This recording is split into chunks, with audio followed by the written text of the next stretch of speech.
Is the Edmonton Oilers' rumor pursuit of Pavel Zacha nothing more than a desperate grasp at mediocrity?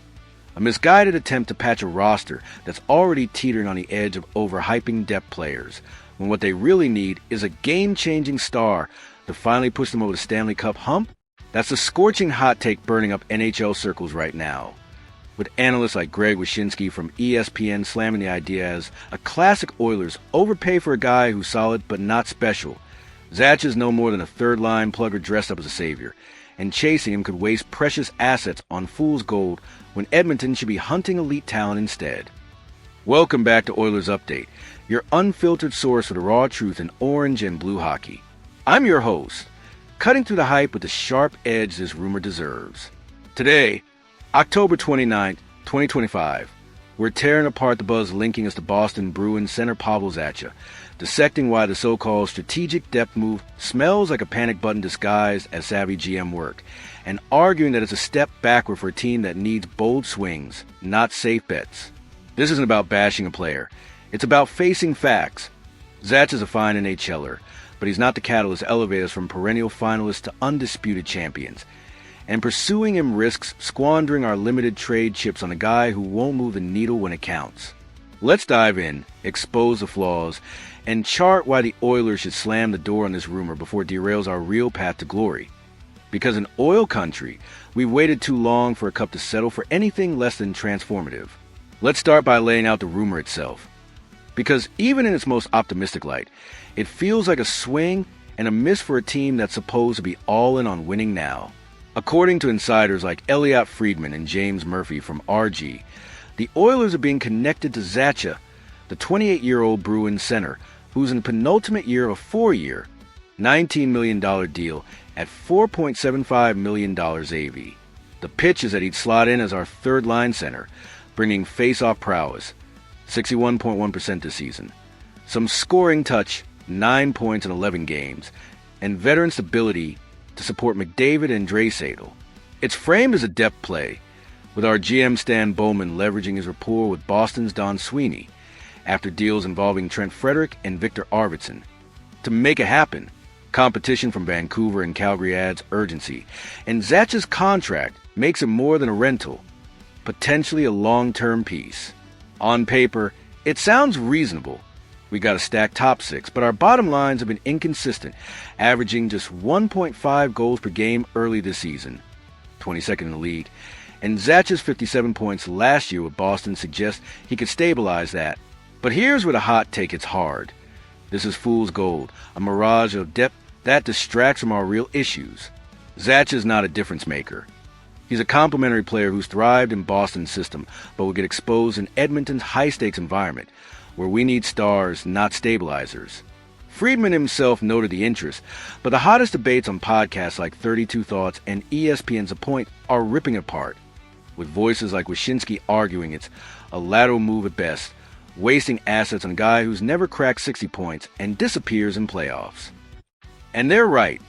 Let's break down why this rumor should die before it costs us. First off, Zacha's production is solid but wildly overrated for what the Oilers actually need, and chasing him screams of settling for mediocrity when we should be aiming for the stars. Look at the numbers. In 7 NHL seasons, he's averaged 0.58 points per game, with a career-high 57 points last year in Boston. Respectable, but hardly the output of a game-changer. His 9 points in 11 games this season, inflated by playing with Brad Marchand and Charlie Coyle on a Bruins team that started 5-4-1, but ranks 15th in scoring, 3.0 goals per game. Strip away that support, and Zacha's underlying metrics tell a different story. A 51.2% Corsi last year, middling at best, and just 1.8 expected goals per 60, ranking him outside the top 50 centers. Compare that to what we really need. A third-line center like Elias Lindholm, who Calgary traded for assets we could have matched, or even a reunion with Ryan Nugent-Hopkins in a deeper role.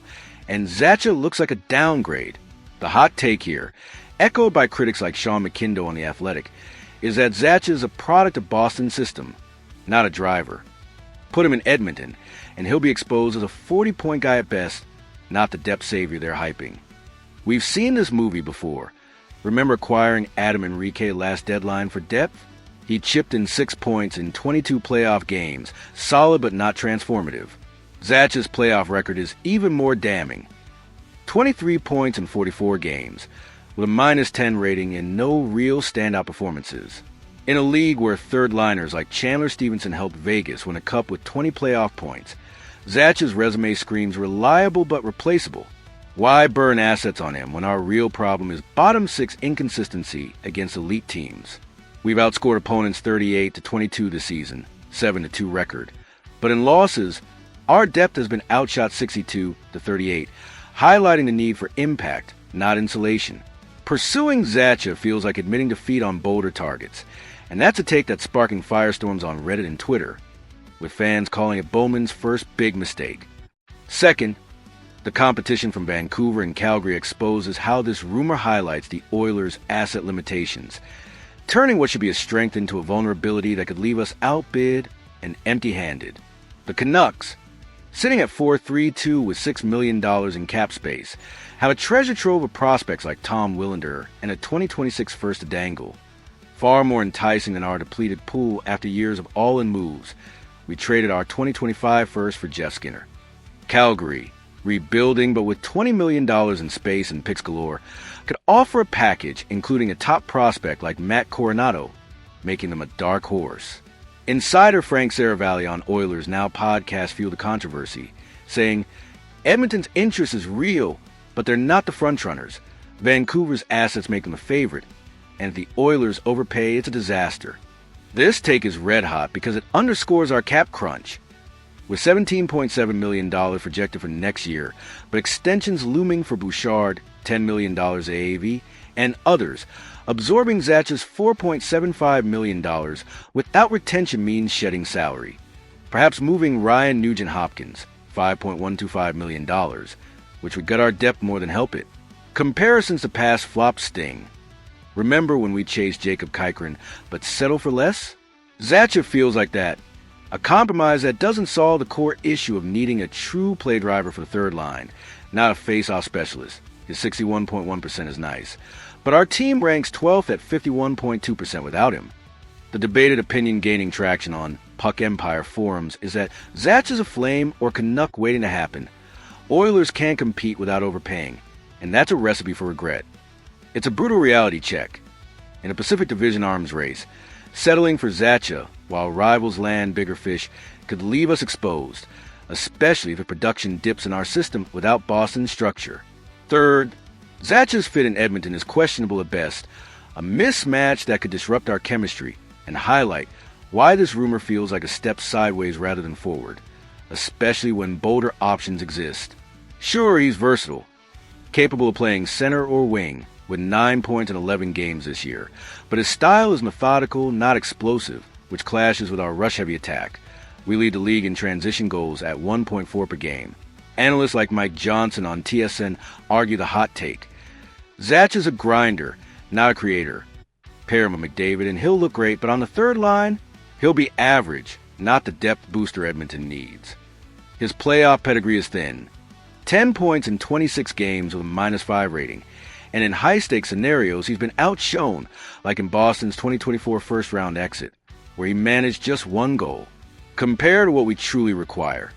A center like Sean Monahan, who Montreal traded for first, assets we have, or even pursuing Elias Lindholm again, players with proven 60-plus point upside and face-off dominance without the solid but unspectacular label. The controversy boils over in debates on the Steve Dangle podcast, where hosts call it a safe, boring move for a team that needs fireworks. Zacha won't liberate McDavid. He'll just occupy space. Our third line has been functional, 1.2 points per game from Enrique and Janmark. But to beat teams like Florida or Colorado, we need dynamism, not dependability. Chasing Zacha risks complacency, especially with his $4.75 million cap hit-forcing tough choices. Perhaps trading a prospect like Dylan Holloway, which would compound past regrets. The hottest take? This is Bowman playing it safe after the Ingram ad, but safe won't win cups. It just delays the inevitable depth crisis. Looking ahead, if the Oilers chase Zacha and land him, it could spell trouble for our long-term trajectory, locking us into a middling depth piece that drains resources without addressing the elite talent gap that keeps us from the cup. Projections from Puckpedia suggest this addition might add 2 to 3 wins at best, but at the cost of a first-round pick or top prospect. It's a net loss. Our cup odds hover at 12% per money puck, and Zacha won't budge that needle like a true star would. In a rebuild for Boston, 3-5, 1 start, aging core. They might bite, but for us, it's a trap. Vancouver or Calgary could use them better in their systems, leaving us with buyer's remorse. The implication is dire. Another season of close but no cigar, with fans lamenting wasted assets while McDavid's prime ticks away. Instead, pivot to bigger swings. Target Yanni Gourde from Seattle, or even swing for Boone Jenner from Columbus. Players with grit and upside. This rumor, if pursued, projects a future of incremental gains, not the bold leap we need. It's time to kill it before it kills our momentum. In wrapping up the scorching critique, the Zacha rumor stands as a cautionary tale of misplaced priorities, a distraction from the elite pursuits that could truly elevate the Oilers, reaffirming that settling for good enough is the enemy of greatness in our relentless cup chase. But that's my take. Zacha's a trap we can't afford. Is this rumor a hidden gem or a total bust? Drop your thoughts in the comments below. Smash that like if you're with me, and subscribe for more unfiltered Oilers analysis. Let's keep the debate raging.